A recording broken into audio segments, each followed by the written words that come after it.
Hey, Made in America listeners. Whether this is your first show or you've been with us for 5 years, thank you so much for joining us. Please spread the word about what we're doing and the great things that are happening in manufacturing with somebody you know. Hey, it's Ari. Welcome to another episode of the Made in America podcast. Today, I'm with Charlie Radcliff, president of Radcliff Wire. Charlie, thank you so much for coming on today. Thank you for having me. Absolutely my pleasure. It's the Made in America podcast, Charlie. So we start off with the same two questions. What do you make and why do you make it? So we make shaped wire including round wire, flat, square, and unique shapes.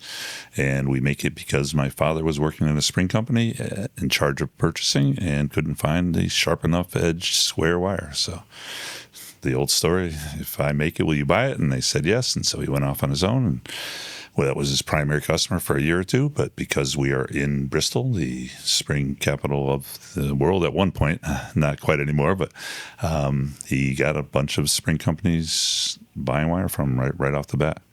And necessity being the mother of invention, looks like they weren't the only ones that needed it. Sure. I think that, so this wire, I just want to spend a little bit of time talking about it because, obviously people that are kind of deep in manufacturing probably understand it, but it's not one of those things that I think most people in general kind of really understand what the purpose of it is. And they hear, oh, you make wire. They sort of think like electrical wire, but not quite the case. So maybe spend a little bit of time talking about so what growing up in the industry, needless to say, kids asking me what my father did in making wire. So I had to start to research and say, well, wire ends up where?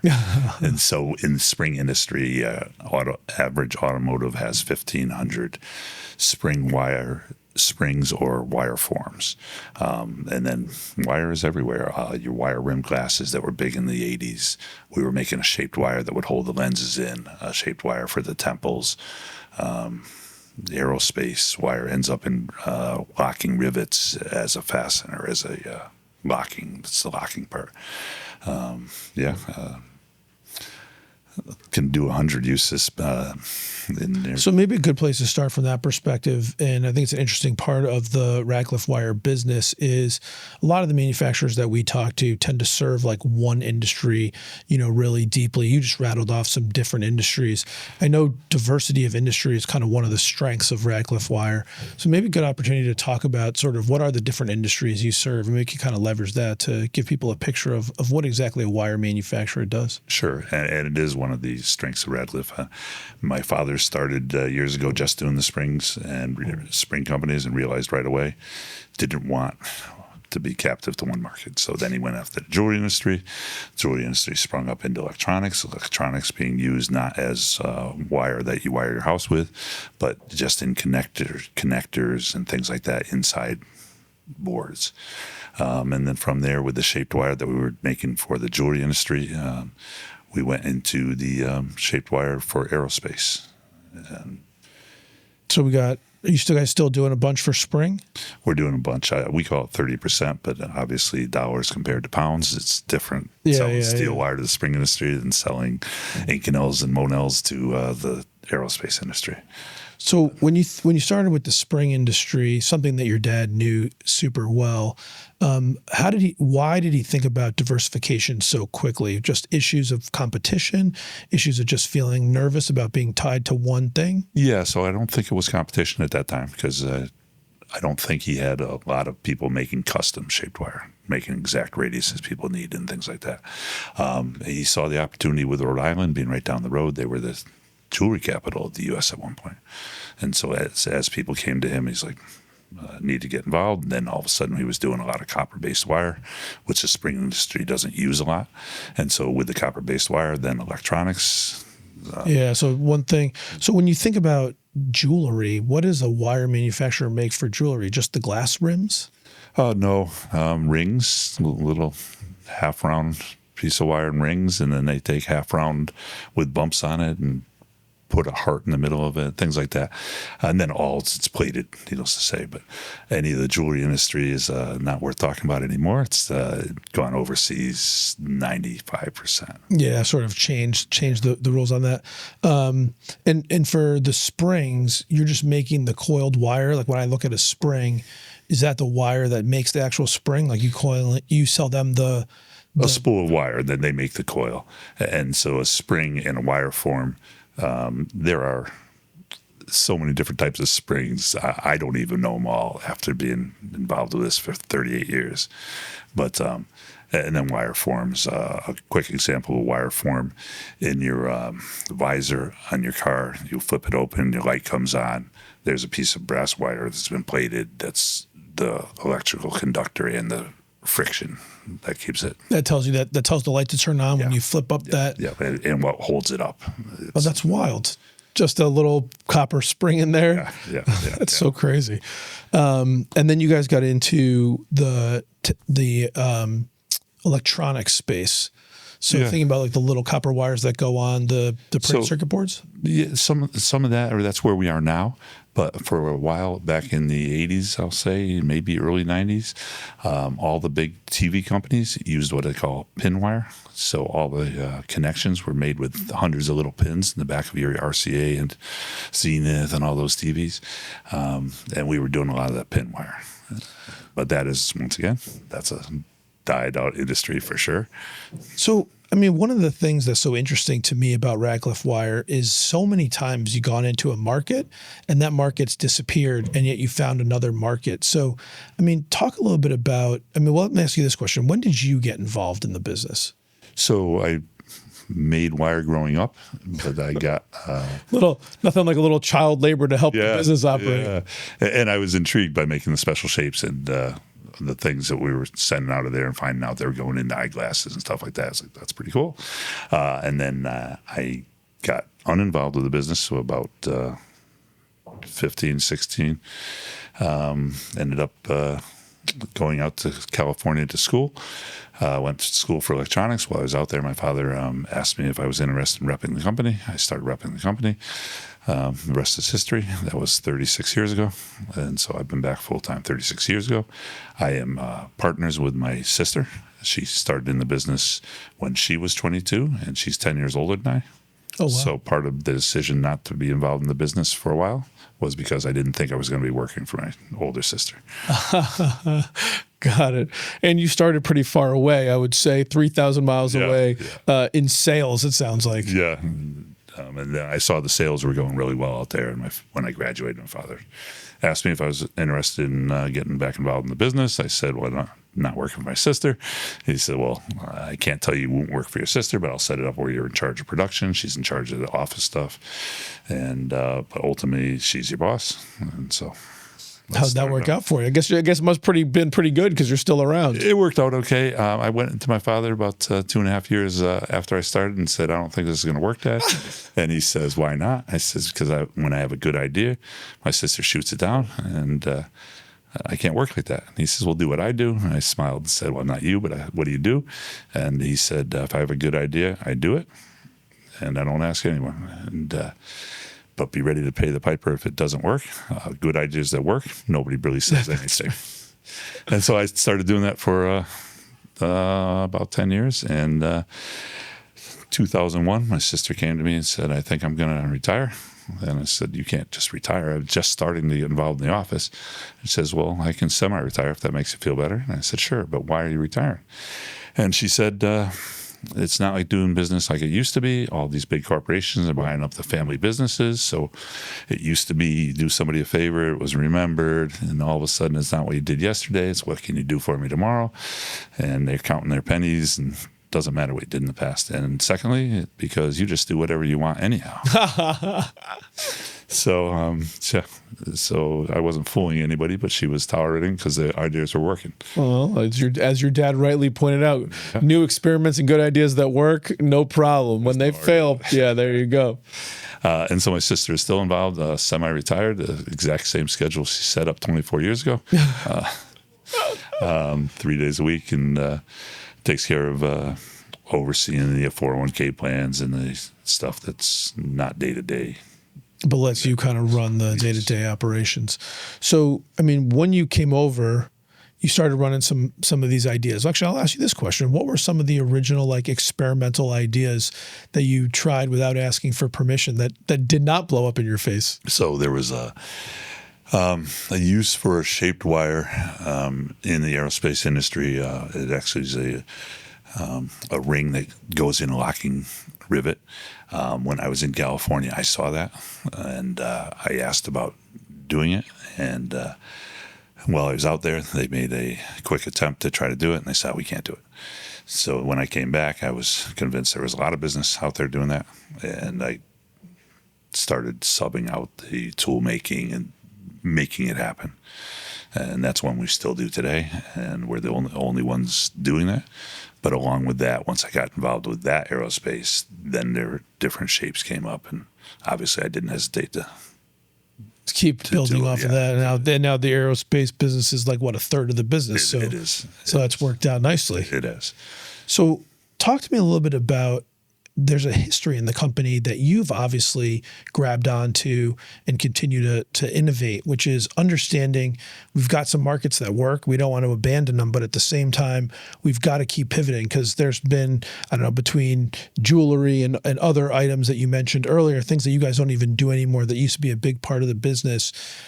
How do you believe that sort of DNA in the business got started? So it isn't a question. I know how it got started. My father was very determined that no market would be more than 30% of his business, because he'd seen, he'd been in the spring industry for a while and seen these people go out of business because they had one major customer. So it was his goal was 30% in one market, and his other goal was no customer in more than 10% of the business. So needless to say, everything hasn't stayed exact ratios. We had one customer that was up to like 15 or 18%, and he comes to me and says, well, what are you going to do about it? It's like, well, I'm looking for more business in other industries. Does that help? But, being cognizant of those things is started from my dad's theories. How do you think about doing that? Because listen, it's a great place to be, no question about it. I'm sure I can think of several stories of companies that just got successful with one product line. In fact, a dear friend of mine's business kind of ended up going under from this exact problem, that the customer relationship they had, it wasn't that they weren't trying to get other business, but that company was growing leaps and bounds. It was essentially, I don't want to say free money, because it wasn't free, but it was just the orders were rolling in, and what are you going to do? So you can't say no, and they couldn't sell on the other end fast enough, and pretty soon you have a 10% customer that became a 70% customer, and then things change on their end, and business went from running and gunning down to like almost nothing, overnight. It was a huge problem. So I don't really know how you stop that from happening, except for being aware that it's happening in the beginning before it's up to the 70% and 90%. And then what we have done, or what my goal when I came back to the business, was to try to find out where all our wire ended up. And now I've been at it 37 years. I can't tell you where 30% of it ends up, but I've been asking. And so with that, once we found we're in a market such as the medical industry that we're doing now, we're supplying a round wire to the medical industry along with some flat and squares for these smaller springs. It is learning that you're in that market and going after them. So you brought up something that was interesting, understanding where the final product goes to. Component manufacturing, so many people think that it's like making an end product, but actually most items have so many components inside of them that the people make those components don't even always know. They might be a few steps down the chain. They might know what their piece goes into, but they don't know where that goes. Yeah. It sounds like you feel like understanding the end product's really important. It is, but once again, very difficult to get to the end product a lot of times. So we're about fourth tier at some points. And people say fourth tier. I've never even heard of fourth tier. So fourth tier in the aerospace, we make a wire, somebody else makes a ring. They sell to the person that makes the rivet. Then the rivet goes into I'll call it a warehouse, and that's where Boeing and these people buy from. So to be able to track but they might buy not a fully assembled component. They might just be buying like just the spring, you're saying? No, by the time it gets to Boeing, they're buying the rivet. Okay. But that rivet, once again, it went to a spring maker who made the ring that goes to the rivet maker, and then gets all the way down to the warehouse. But you don't even necessarily know what that thing is riveting. What part of the plane, which plane it's on, what program it is, you have no idea. No. On these rivets, I do know they're on every plane that's made. Okay. But you don't know what company is buying them. So we're just making sure that third tier is very happy. Right. And hopefully they know what they're doing. Yeah, and they're making sure the next guy's very happy. Right. Why is it important to understand the end product in your mind to make sure you are in the right markets, or what is it about understanding the end product that's so important to your business? Just marketing, making sure you're getting out to the other people that are competing and making the same thing, so that you want to get as big a percentage of the beginning part of that end product as you can.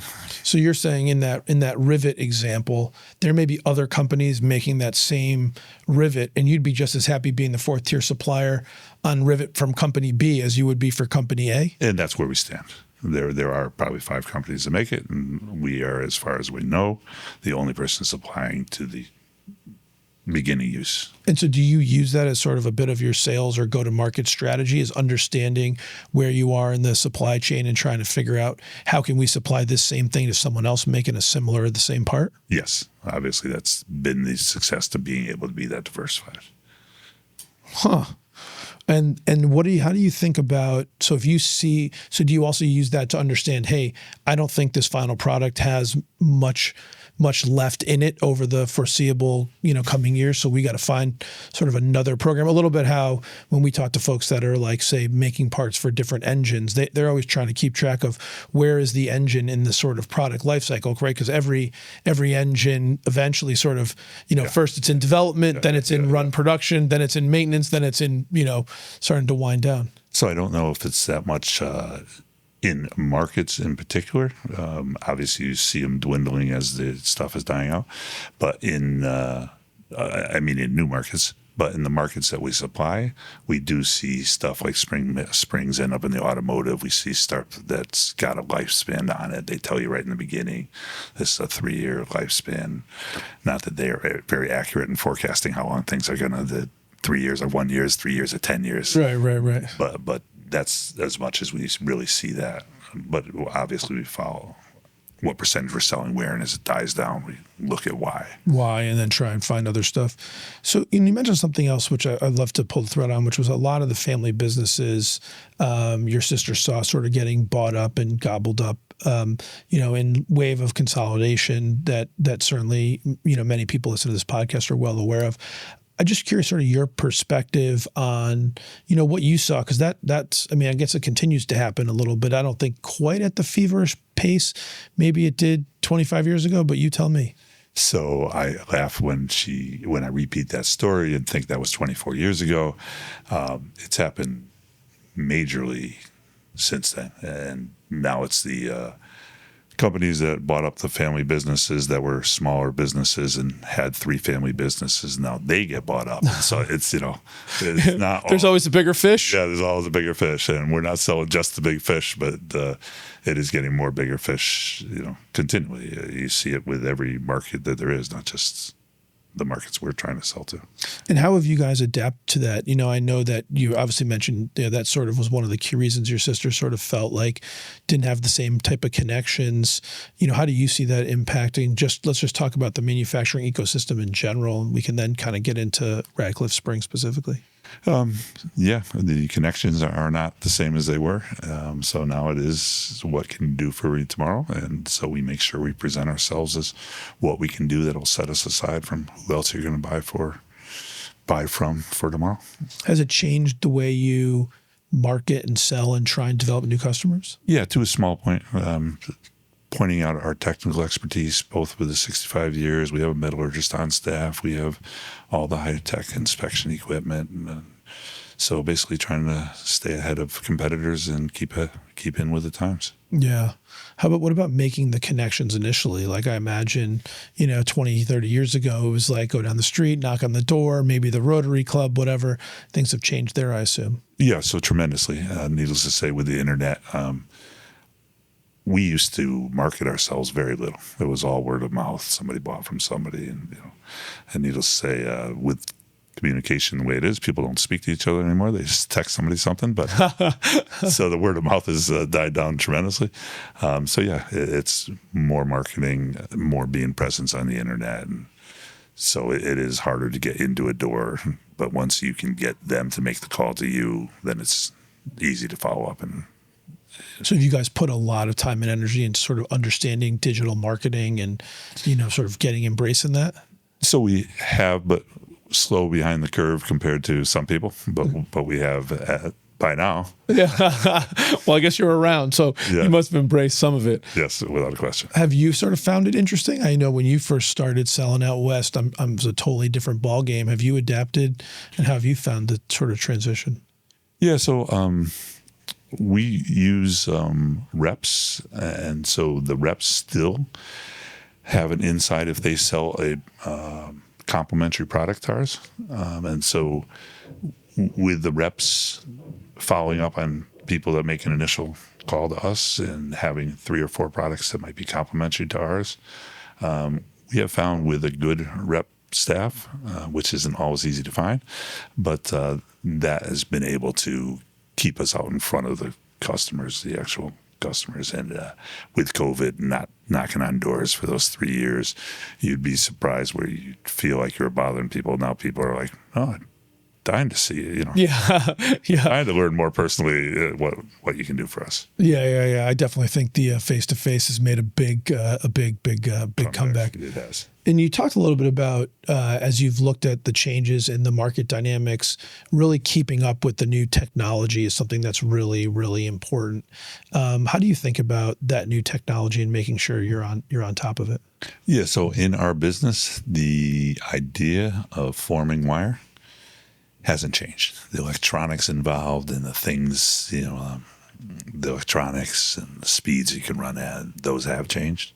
And so we have stayed on top of that and continue to stay on top of that.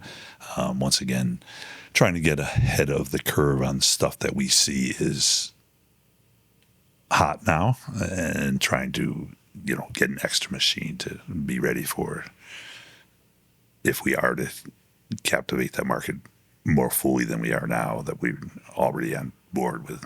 With the idea being what? To be able to drive more productivity through increased technology and faster machines and whatnot. That's really the idea of behind what you're doing. Yep. And then, has a lot changed in terms of sizes and tolerance and what you guys are making in terms of the size of the wire, quality of the wire? Has that changed significantly? Only in certain markets, and that hasn't changed significantly. It's just like I said, the aerospace.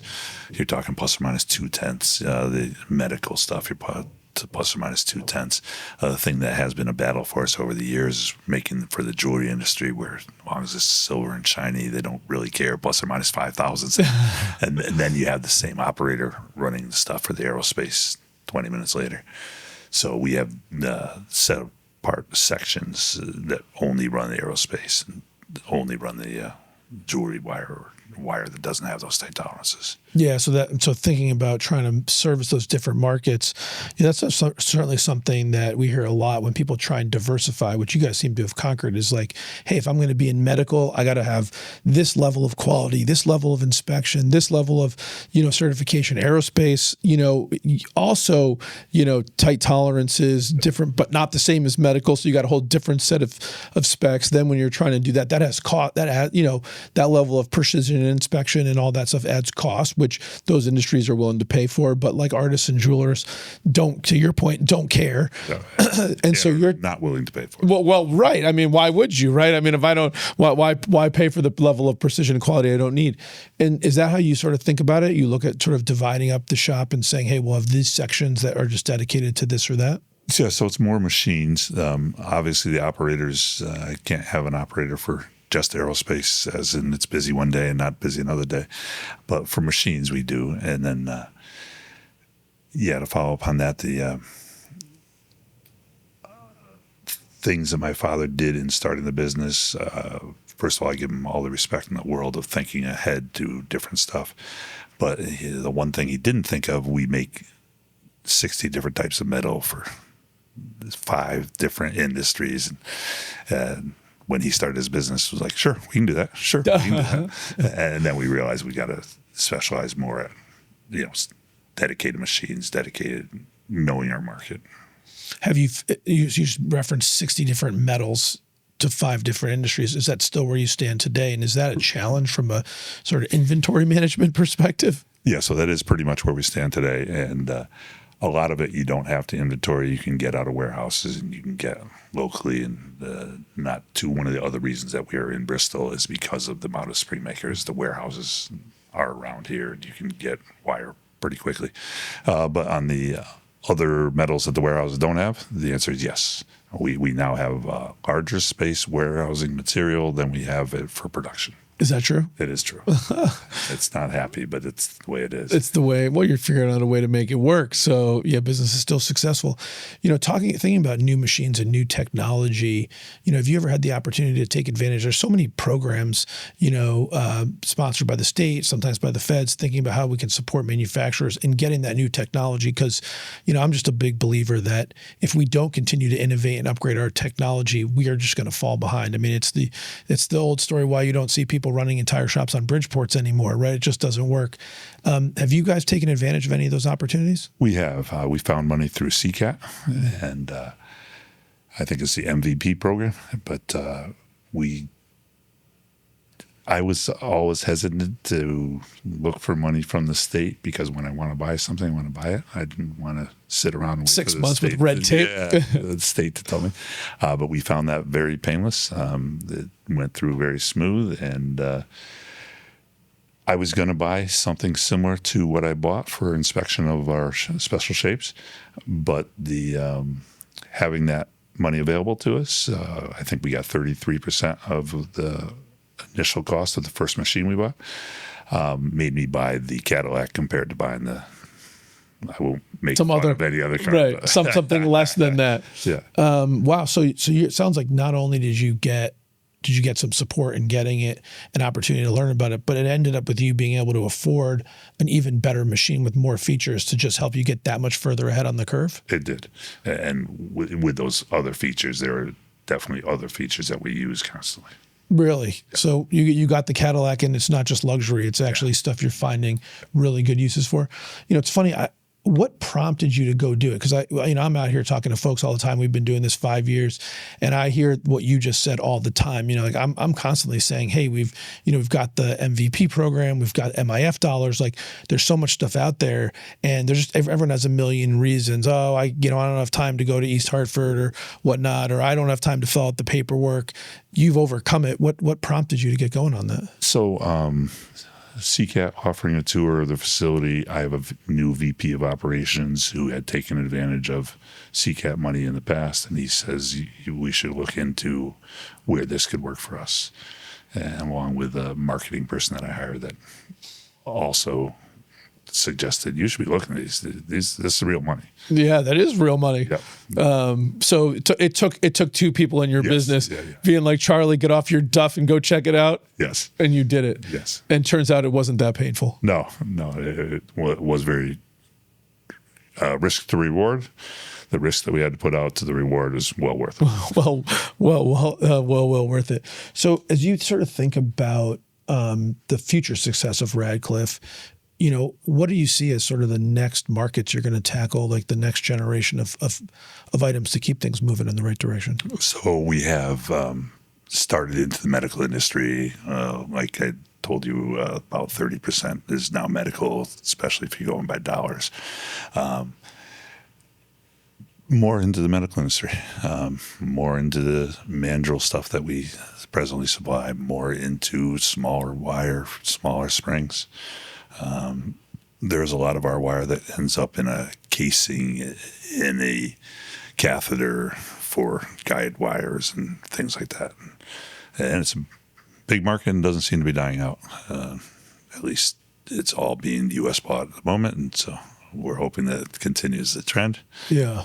But that is the latest market that we're chasing the most, and the aerospace is just following what innovations, what changes, what new designs they might have. And so sort of sticking with those two markets, you see those as like good long-term partners from a market perspective. Yeah, and then electronics / technology always changing. We've got some shaped copper wire that's ending up in a chip at the moment. Really? And if you ever told me our wire was going to end up in a chip, I'd say, you see how small those things are? But we have a small wire that's ending up in a chip. Where does your passion for the business come from? You know, when we spoke on the phone, I could hear it. I can like see it in your eyes when we talk about it. Like, what is it that gets you kind of up every day and whistling to work? So the short story, growing up, making the fancy shapes and then getting more involved in innovating to figure out how to make the shapes, that's what really drives me. But then as I get moved up in the corporation, become president, now you're so far away from that. So I make sure that I stay in touch with on the floor when we're doing a new shape and how are you doing it and what would I do? And so needless to say, my ideas are just other thoughts that are thrown in the engineers' brains, but you know, that the innovation of the different shapes, I don't see that dying out. People still call in the past and still probably put more money into initial shapes, initial designs than we get the reward from. But we get the reward on some of them. Yeah. And so to stick with it, you know, we'll probably stick with that forever. Well, I absolutely love it, Charlie. It's been a real pleasure chatting with you today and hearing the story of Radcliff Wire. I'm going to wrap up with a few last questions. You ready? I guess I am. There we go. Do you have a favorite business book or one that you'd recommend to people if they were looking for something to read? So haven't opened a business book probably in 20 years, but I was reading a few way back. And the one that sticks out to me was The Goal. Oh.